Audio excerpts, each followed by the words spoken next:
ਵਾਹਿਗੁਰੂ ਜੀ ਕਾ ਖਾਲਸਾ ਵਾਹਿਗੁਰੂ ਜੀ ਕੀ ਫਤਿਹ। ਗੁਰੂ ਕੇ ਪਿਆਰਿਓ, ਸ਼੍ਰੀ ਗੁਰੂ ਨਾਨਕ ਦੇਵ ਜੀ ਦੀ ਜਨਮ ਸਾਖੀ ਪਾਰਟ ਨੰਬਰ 3। ਅੱਗੇ ਸਾਖੀ ਬਾਲਕੋਂ ਕੇ ਸੰਗ ਖੇਡਣ ਦੀ। ਸ਼੍ਰੀ ਗੁਰੂ ਜੀ ਕੀ। ਤਾਂ ਬਾਲੇ ਆਖਿਆ, ਹੈ ਸ਼੍ਰੀ ਗੁਰੂ ਜੀ, ਜਦ ਗੁਰੂ ਨਾਨਕ ਜੀ 5 ਵਰਸਾਂ ਦੇ ਹੋਏ ਤਾਂ ਗੱਲਾਂ ਕਰਨ ਲੱਗੇ ਤਾਂ ਬਾਲਕਾਂ ਨਾਲ ਖੇਡਣ ਲੱਗੇ। ਜੋ ਕੁਛ ਵਸਤੂਆਂ ਘਰ ਵਿੱਚੋਂ ਲੈ ਜਾਵਣ ਸੋ ਬਾਹਰ ਫਕੀਰਾਂ ਗਰੀਬਾਂ ਨੂੰ ਦੇ ਆਵਣ। ਤਾਂ ਕਾਲੂ ਪੰਡਤ ਦੇ ਘਰ ਜਾਇ ਕੇ ਉਲਾਮਾ ਦੇਵੇ। ਆਖੇ ਪੰਡਤ ਜੀ, ਭਲਾ ਛੱਤਰ ਫਿਰਾਇਆ ਹਈ। ਤਾਂ ਪੰਡਤ ਆਖਿਆ, ਕਾਲੂ ਹੁਣ ਤੁਸੀਂ ਉਲਾਮਾ ਦਿੰਦੇ ਹੋ, ਪਰ ਜਦ ਉਹ ਦਿਨ ਆਵਣਗੇ ਤਾਂ ਤੂੰ ਸਿੱਧੇ ਮੂੰਹ ਬੋਲਸੈਂ ਵੀ ਨਾਹੀਂ। ਤਾਂ ਬਾਬਾ ਜੀ ਲੱਗੇ ਖੇਡਣ, ਪਰ ਹੋਰ ਬਾਲਕਾਂ ਨਾਲੋਂ ਇਹਨਾਂ ਦੀ ਤਰ੍ਹਾਂ ਹੋਰ ਹੀ ਨਜ਼ਰ ਆਵੇ। ਜਿੱਥੇ ਬੈਠਣ ਚੌਂਕੜੀ ਮਾਰ ਕੇ ਬੈਠੇ ਰਹਿਣ। ਤਾਂ ਗੁਰੂ ਨਾਨਕ ਜੀ ਲੱਗੇ ਪਰਮੇਸ਼ਰ ਦੀ ਵਾਰਤਾ ਕਰਨ। ਜੋ ਵਾਰਤਾ ਕਰਨ ਸੋ ਭਗਤੀ ਵਾਲੀ ਕਰਨ, ਜਿਸ ਕਰ ਸਭ ਦਾ ਮਨ ਰਾਜੀ ਹੋਵੇ। ਹਿੰਦੂ ਵੇਖ ਕੇ ਕਹਿਣ ਕਿ ਕੋਈ ਦੇਵਤਾ ਸਰੂਪ ਹੈ, ਅਤੇ ਮੁਸਲਮਾਨ ਆਖਣ ਕਿ ਇਹ ਕੋਈ ਔਲੀਆ ਪੈਦਾ ਹੋਇਆ ਹੈ। ਜਾਂ ਗੁਰੂ ਨਾਨਕ 7 ਵਰਸਾਂ ਦਾ ਹੋਇਆ ਤਾਂ ਕਾਲੂ ਪਾਂਧੇ ਆਖਿਆ, ਪੰਡਤ ਜੀ ਮਹੂਰਤ ਵੇਖੋ ਤਾਂ ਨਾਨਕ ਨੂੰ ਤੇਰੇ ਪਾਸ ਪੜ੍ਹਨ ਬਿਠਾਵਾਂ ਨਹੀਂ ਹਾਂ। ਪਾਂਧੇ ਆਖਿਆ, ਭਲਾ ਮਹਿਤਾ ਜੀ। ਤਾਂ ਪਾਂਧੇ ਪ੍ਰਤੀ ਪੱਤਰੀ ਕੱਢ ਕੇ ਸੋਧ ਕੇ ਆਖਿਆ, ਜੀ ਅੱਜ ਮਹੂਰਤ ਭਲਾ ਹੈ, ਮੱਘਰ ਮਹੀਨਾ ਹੈ, ਪੰਚਮੀ ਤਿਥ ਹੈ, ਵੀਰਵਾਰ ਰੋਹਿਣੀ ਨਛੱਤਰ ਹੈ। ਤਾਂ ਕਾਲੂ ਕੇਸਰ ਸਪਾਰੀ ਚਾਵਲ ਅਤੇ ਦੱਖਣਾ ਪ੍ਰਸ਼ਾਦ ਘਰੋਂ ਲੈ ਕਰ ਆਇਆ। ਤੇ ਨਾਨਕ ਜੀ ਨੂੰ ਨਾਲ ਲੈ ਆਇਆ। ਆਖਣ ਲੱਗਾ, ਪੁੱਤਰ ਨਾਨਕ ਤੂੰ ਪਾਂਧੇ ਪਾਸ ਬੈਠ, ਅੱਖਰ ਪੜ੍ਹ। ਨਾਨਕ ਜੀ ਨੇ ਆਖਿਆ, ਭਲਾ ਪਿਤਾ ਜੀ। ਤਾਂ ਪਾਂਧੇ ਨੇ ਗਣੇਸ਼ ਜੀ ਮਾਇਨਕਰ ਪ੍ਰਸ਼ਾਦ ਵਰਤਾਇਆ ਤੇ 35 ਲਿਖ ਦਿੱਤੀ। ਨਾਨਕ ਜੀ ਲੱਗਾ ਪੜ੍ਹਨ ਤਾਂ ਕਾਲੂ ਆਪਣੇ ਘਰ ਨੂੰ ਆਇਆ ਤੇ ਸਾਰਾ ਦਿਨ ਬਾਬਾ ਜੀ ਪੜ੍ਹਦੇ ਰਹੇ। ਰਾਤ ਨੂੰ ਘਰ ਆਏ ਦੇਖ ਕਰ ਮਾਤਾ ਬੋਲੀ, ਰਾਜੀ ਹੋਈ ਨਾਨਕ ਜੀ ਨੂੰ ਗੋਦ ਵਿੱਚ ਲੀਤਾ, ਸਿਰ ਚੁੰਮਿਆ, ਪਿਆਰ ਦਿੱਤਾ, ਪ੍ਰਸ਼ਾਦ ਖਵਾਇਆ। ਸ਼੍ਰੀ ਗੁਰੂ ਨਾਨਕ ਜੀ ਪ੍ਰਸ਼ਾਦ ਖਾਈ ਕਰ ਪਲੰਗ ਪਰ ਸੁੱਤੇ। ਜਾਂ ਪ੍ਰਭਾਤ ਹੋਈ ਤਾਂ ਜਾਗੇ। ਤਾਂ ਮਾਤਾ ਜੀ ਜਲ ਲੈ ਕਰ ਮੂੰਹ ਧਵਾਇਆ ਤੇ ਇਸ਼ਨਾਨ ਕਰਾਇਆ ਤੇ ਵਸਤਰ ਪਹਿਰਾਏ। ਤਾਂ ਪਾਂਧੇ ਪਾਸ ਕਾਲੂ ਨਾਲ ਲੈ ਗਿਆ। ਤਾਂ ਪਾਂਧੇ ਫੇਰ ਪੱਟੀ ਲਿਖ ਦਿੱਤੀ ਤੇ ਗੁਰੂ ਨਾਨਕ ਜੀ ਕਿਹਾ, ਪਾਂਧਾ ਤੂੰ ਆਪ ਕੁਛ ਪੜ੍ਹਿਆ ਹੈ ਜੋ ਮੇਰੇ ਤਾਈਂ ਪੜ੍ਹਾਉਂਦਾ ਹੈ। ਤਾਂ ਪਾਂਧੇ ਆਖਿਆ, ਮੈਂ ਸਭ ਕੁਝ ਪੜ੍ਹਿਆ ਹਾਂ, ਜਮਾ ਖਰਚ ਸਵਾਏ ਡੇ ਓਡੇ ਲੈਣਾ ਦੇਣਾ, ਮਿਣਤੀ ਗਿਣਤੀ ਹਿਸਾਬ ਇਹ ਪੜ੍ਹਿਆ ਹਾਂ। ਹੋਰ ਗਾਇਤਰੀ ਤਰਪਣ ਸੰਧਿਆ ਵੇਦ ਪਾਠ ਸਭ ਕੁਝ ਪੜ੍ਹਿਆ ਹਾਂ। ਤਾਂ ਸ਼੍ਰੀ ਗੁਰੂ ਨਾਨਕ ਜੀ ਆਖਿਆ, ਪਾਂਧਾ ਜੀ ਇੰਨੀ ਪੜ੍ਹਨੀ ਗਲੀ ਫਾਹੇ ਪੈਂਦੇ ਹਨ, ਇਹ ਜੋ ਪੜ੍ਹਨਾ ਹੈ ਸਭ ਬਾਅਦ ਹੈ। ਤਾਂ ਪਾਂਧੇ ਆਖਿਆ, ਹੋਰ ਕਿਹੜਾ ਪੜ੍ਹਨਾ ਹੈ, ਜਿਸ ਕਰਕੇ ਢਾਹੇ ਨਾ ਪਾਉਣ। ਜੇ ਜਾਣਦਾ ਹੈ ਤਾਂ ਸਾਨੂੰ ਸੁਣਾਈ, ਸਾਰਾ ਸੰਸਾਰ ਇਹੋ ਹੀ ਪੜ੍ਹਦਾ ਹੈ।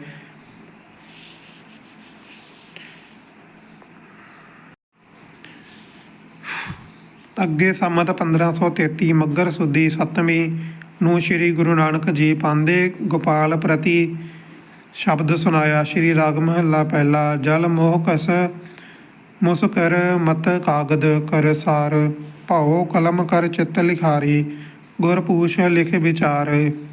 ਲਿਖ ਨਾਮ ਸਲਾਹ ਲਿਖ ਅੰਤ ਨਾ ਪਾਰਾਵਾਰ, ਬਾਬਾ ਇਹ ਲੇਖਾ ਲਿਖ ਜਾਣ, ਜਿੱਥੇ ਲੇਖਾ ਮੰਗੀਏ ਤਿੱਥੇ ਹੋਏ ਸੱਚਾ ਨਿਸ਼ਾਨ ਰਹਾਓ। ਅੱਗੇ ਸਾਖੀ ਪਾਂਧੇ ਨਾਲ ਉਪਦੇਸ਼ ਆਦਿ।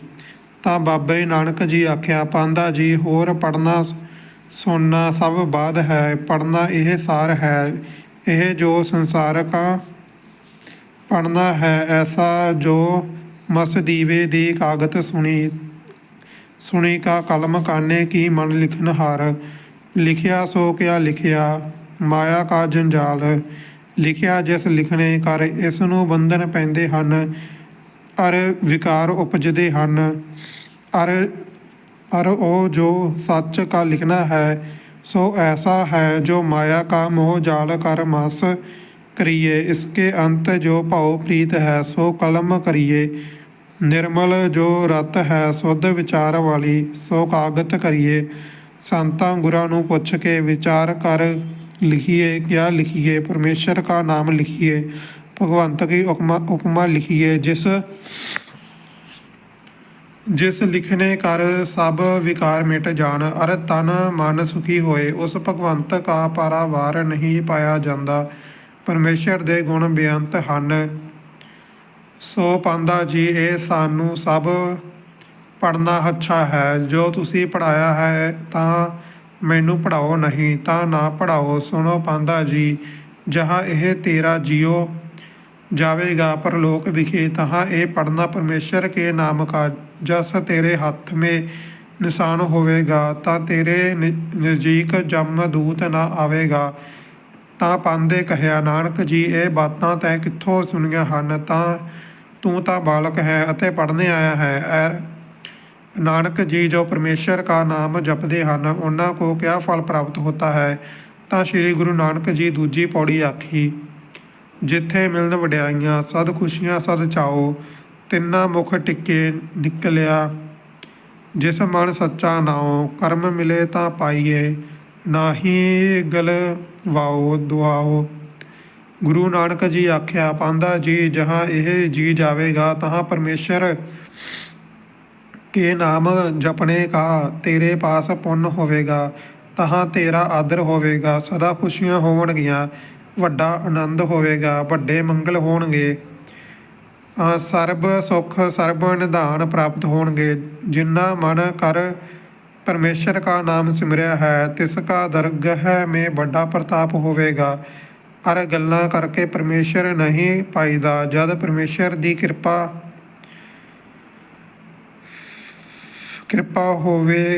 ਹੋਵੇ ਤਦ ਭਜਨ ਵਿਖੇ ਮਨ ਲੱਗਦਾ ਹੈ। ਇਹ ਬਾਤ ਸੁਣकर ਪਾਂਦਾ ਹੈਰਾਨ ਹੋਏ ਗਿਆ।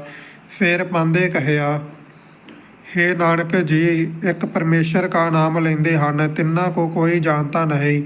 ਤਿੰਨਾਂ ਕੋ ਰੋਟੀ ਕੱਪੜਾ ਵੀ ਨਹੀਂ ਜੁੜਤਾ। ਅਰ ਇੱਕ ਪਾਤਸ਼ਾਹੀਆਂ ਕਰਦੇ ਹਨ ਤੇ ਪਰਮੇਸ਼ਰ ਨੂੰ ਜਾਣਤੇ ਵੀ ਨਹੀਂ।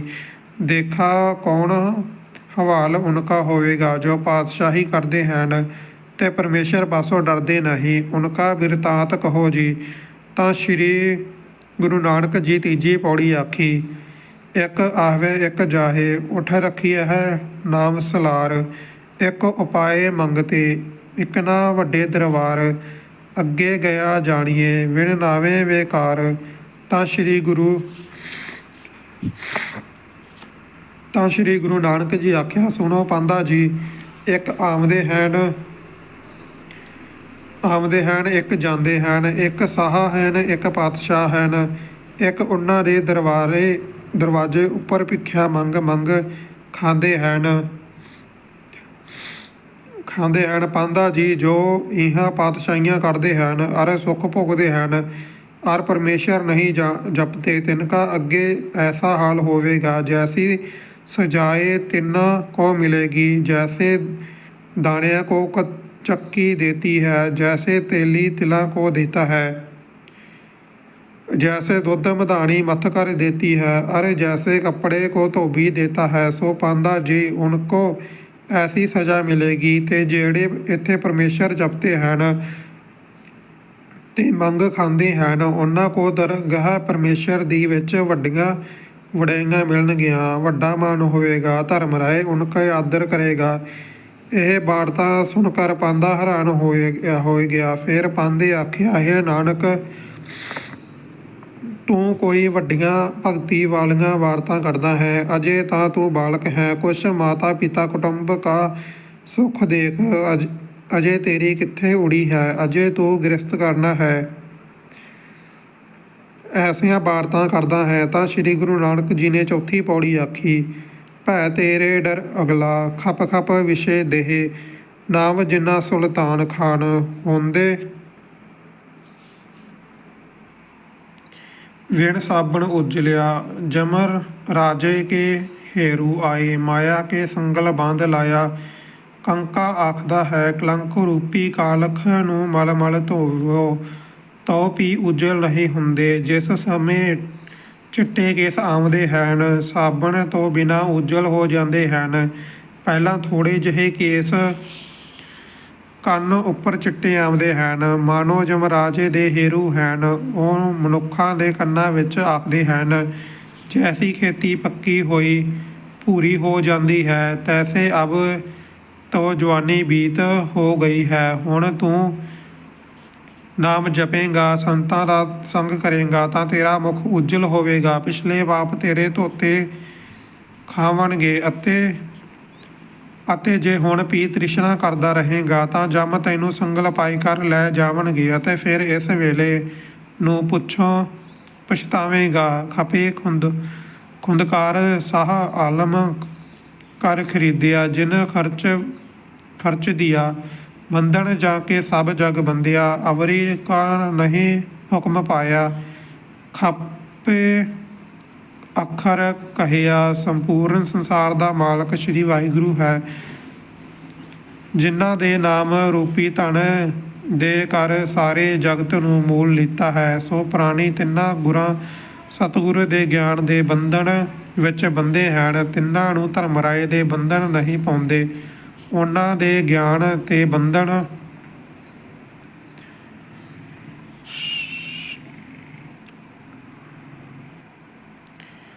ਉਹਨਾਂ ਦੇ ਗਿਆਨ ਤੇ ਬੰਧਨ ਦਾ ਹੁਕਮ ਨਹੀਂ ਪਾਉਂਦੇ। ਸਤਿਗੁਰ ਦੇ ਪ੍ਰਤਾਪ ਕਰ ਨਿਰਭੈ ਰਹਿੰਦੇ ਹਨ।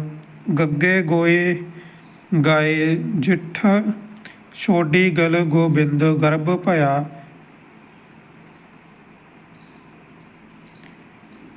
ਘੜ ਭਾਂਡੇ ਜਿਨ ਆਵੀ ਸਾਂਝੀ ਚੜਨ ਵਾਹੇ ਤਈ ਕਿਆ। ਗੱਗਾ ਸ਼ਬਦ ਬੋਲਦਾ ਹੈ ਸ਼੍ਰੀ ਮਹਾਰਾਜ ਜੀ ਜਿਤਨੀ ਗੋ ਪ੍ਰਿਥਵੀ ਤੇ ਬ੍ਰਹਿਮੰਡ ਰਚੇ ਹਨ ਬਣਾਏ ਹਨ ਸੋ ਇਹ ਜੀਵ ਗੋਬਿੰਦ ਨਾਲ ਗਰਭ ਕਰਤਾ ਹੈ। ਜਿਤਨੇ ਸਰੀਰ ਰੂਪੀ ਭਾਂਡੇ ਘੜੇ ਹਨ ਸੋ ਬ੍ਰਹਿਮੰਡ ਰੂਪੀ ਆਵੇ ਪਰ ਚਾਹੜੇ ਹਨ। ਐਸਾ ਬ੍ਰਹਮਾ ਮਹਾਰਾਜ ਨੇ ਉਤਪਤ ਕੀਤਾ ਹੈ। ਘੱਗੇ ਘਾਲ ਸੇਵਕ ਜੇ ਘੱਲੇ ਸ਼ਬਦ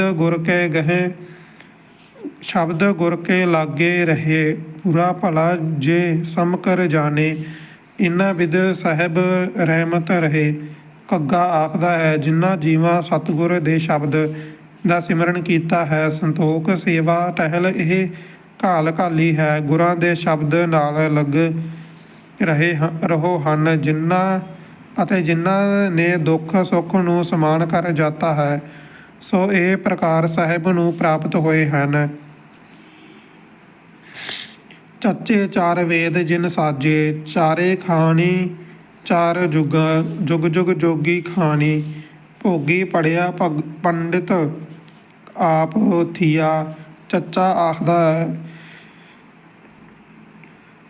ਆਖਦਾ ਹੈ ਉਸ ਅਕਾਲ ਪੁਰਖ ਨੇ ਜੀਵਾਂ ਦੀ ਵਿਚਾਰ ਵਾਸਤੇ ਚਾਰੇ ਵੇਦ ਸਾਜੇ ਹਨ ਚਾਰ ਖਾਣੀ ਚਾਰ ਯੁੱਗ ਬਣਾਏ ਹਨ ਅਤੇ ਸਭਨਾ ਯੁੱਗਾਂ ਵਿੱਚ ਨਿਆਰਾ ਵੀ ਹੈ। ਸਭਨਾ ਖਾਣੀਆਂ ਵਿੱਚ ਉਹ ਭੋਗਤਾ ਹੈ ਅਤੇ ਪੰਡਿਤ ਹੋ ਕਰ ਸ਼੍ਰੀ ਵਾਹਿਗੁਰੂ ਜੀ ਕਾ ਉਪਦੇਸ਼ ਕਰਦਾ ਹੈ। ਛੱਛੇ ਛਾਇਆ ਵਰਤੀ ਸਭ ਅੰਤਰ ਤੇਰਾ ਕੀਆ।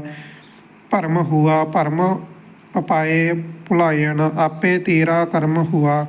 ਤਿਨ ਗੁਰ ਮਿਲਿਆ। ਛੱਛਾ ਆਖਦਾ ਹੈ ਉਸ ਵਾਹਿਗੁਰੂ ਦੀ ਮਾਇਆ ਦੀ ਛਾਇਆ ਹੈ ਸੋ ਸਾਰੇ ਜਗਤ ਤੇ ਵਰਤੀ ਮਹਾਰਾਜ ਜੀ ਕੀ ਆਗਿਆ ਕਰਕੇ ਭਰਮ ਉਤਪਤ ਹੋਇਆ ਹੈ।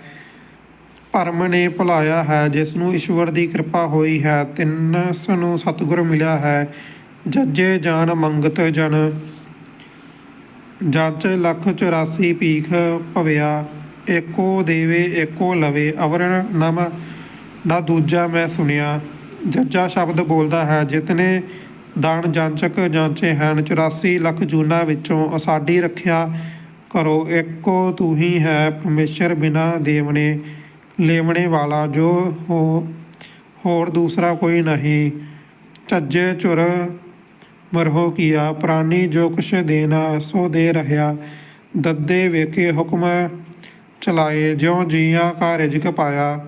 ਝੱਜਾ ਆਖਦਾ ਹੈ ਹੇ ਬੰਦੇ ਤੂੰ ਪਛਤਾਵਾ ਕਿਉਂ ਪਛਤਾਵੇਂ ਕਿਉਂ। ਸੋ ਜਿਸ ਵੇਲੇ ਮਹਾਰਾਜ ਤੂੰ ਸਾਨੂੰ ਉਤਪਤ ਕੀਤਾ ਹੈ, ਜੋ ਕੁਛ ਸਾਡਾ ਰਿਜ਼ਕ ਹੈ ਸਾਡੇ ਮਸਤਕ ਦੇ ਲਿਖ ਦਿੱਤਾ ਹੈ। ਵਾਹਿਗੁਰੂ ਦਿੰਦਾ ਵੀ ਹੈ ਅਤੇ ਵੇਖਦਾ ਵੀ ਹੈ, ਆਪਣੇ ਹੁਕਮ ਵਿੱਚ ਚੱਲ ਆਉਂਦਾ ਹੈ। ਵਾਹਿਗੁਰੂ ਜੀ ਕਾ ਖਾਲਸਾ ਵਾਹਿਗੁਰੂ ਜੀ ਕੀ ਫਤਿਹ। ਭੁੱਲਾਂ ਚੁੱਕਾਂ ਗਲਤੀਆਂ ਮਾਫ਼ ਕਰਨੀਆਂ। ਵਾਹਿਗੁਰੂ ਅੱਗੇ ਦੀ ਸਾਖੀ ਆਪਾਂ ਅਗਲੇ ਪਾਰਟ ਵਿੱਚ ਕੱਲ੍ਹ ਨੂੰ ਬਣਾਵਾਂਗੇ। ਵਾਹਿਗੁਰੂ ਜੀ ਕਾ ਖਾਲਸਾ ਵਾਹਿਗੁਰੂ ਜੀ ਕੀ ਫਤਿਹ।